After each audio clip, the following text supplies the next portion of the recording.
उत्तर प्रदेश के विजयालय योगी आदित्यनाथ ने सरदार वल्लभ भाई पटेल की यौम पैदाइश के मौके पर असेंबली हॉल के रूबरू मुनक्कदा प्रोग्राम में हिस्सा लिया।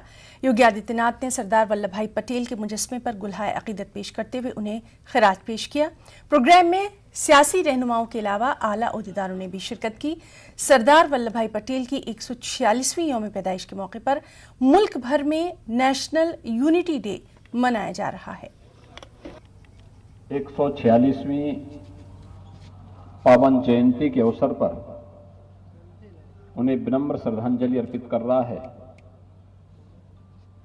और ये हम सबका सौभाग्य है कि आजादी की अमृत महोत्सव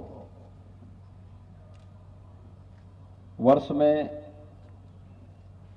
भारत की एकता और अखंडता का यह महान सपूत को विनम्र श्रद्धांजलि अर्पित करने का सौभाग्य हम सबको प्राप्त हो रहा है।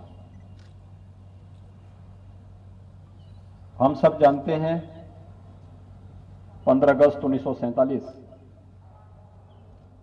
सदियों की गुलामी के बाद भारत स्वतंत्र होता है।